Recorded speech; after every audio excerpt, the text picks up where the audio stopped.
Kita berdoa itu kan karena doa kita artinya Allah memberi, Pak. Itu harus tertanam dalam diri kita, Pak. Allah memberi itu sebelum kita berdoa udah ngasih.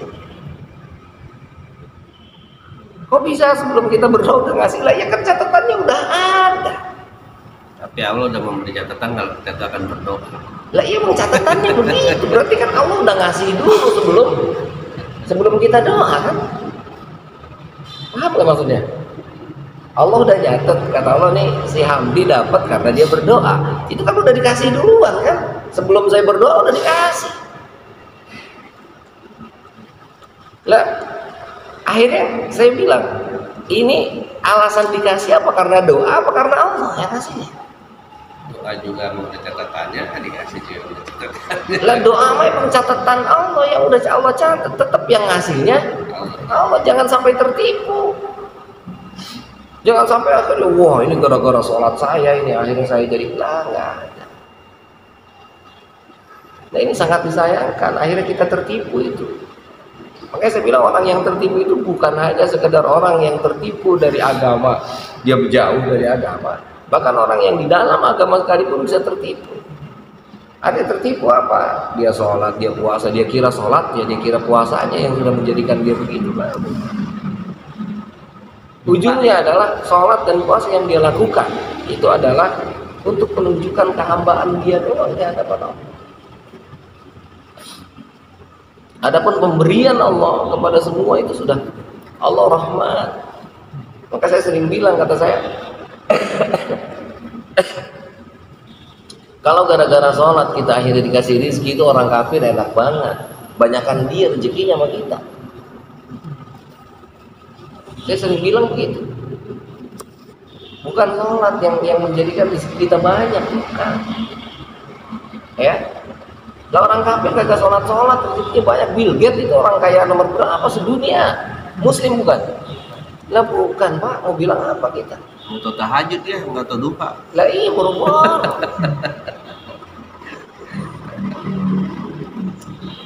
Gitu. Ya.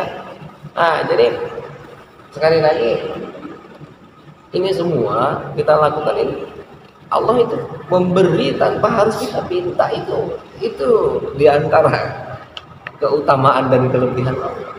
Dan terus kita minta apa? Kita minta ya kemarin dibilang itu contoh yang punya bini orang kaya, kita orang susah. Ingat gak cerita itu kan? Bini kita kaya banget, kita orang susah. Kawin tuh kita, ya. Bini kita udah ngerti usaha yang kita lakukan seberat apapun nggak akan melampaui kekayaan istri kita. Tapi apakah dengan begitu akhirnya kita nggak ngapa-ngapain? Di rumah ngopi, ngerokok, ngebakut, begitu tiap hari. Tenang aja, bini gua orang kaya ini gak bakal habis duitnya. Lah kira-kira bini kesel nggak itu lihat kita begitu tuh? Lah udah dipastikan, Pak, nggak mungkin kan? Bisa ngapain?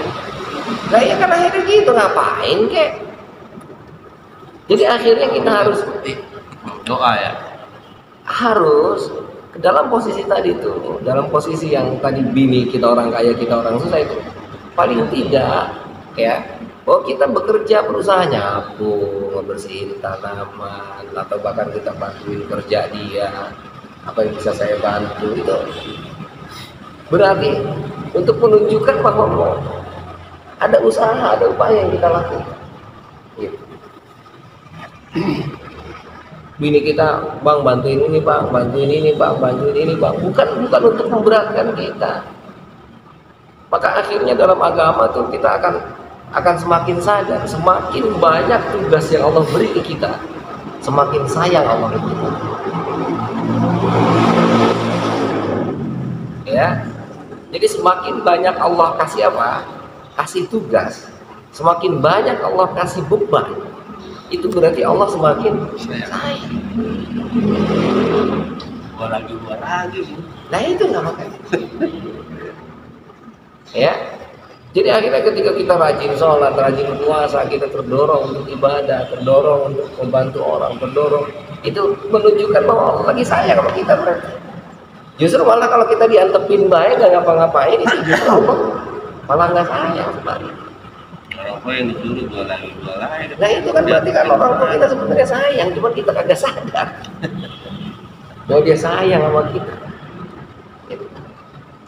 Ya, nah ini nih maksudnya apa? Ya kita harus mampu menyadari itu, bahwa apa yang kita lakukan itu kemarin bukan menjadikan kita kayak begini, tetap yang menjadikannya adalah Allah. Ini hanya wasilah, hanya perantara. Ya, jadi jangan jadikan bahwa doa, puasa, ibadah yang kita kerjakan akhirnya, oh saya berhasil karena doanya ini, baca doa ini ya. Kita belum tentu Pak. Orang lain bisa sukses, bisa berhasil dengan doa yang kita baca.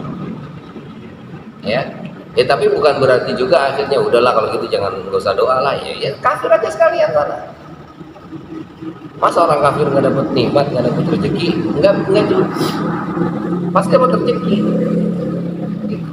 Ya, cuma yang jadi masalah adalah kebahagiaan hatinya, ketentraman hatinya. Ini yang nanti akhirnya akan membedakan antara mukmin dengan kafir.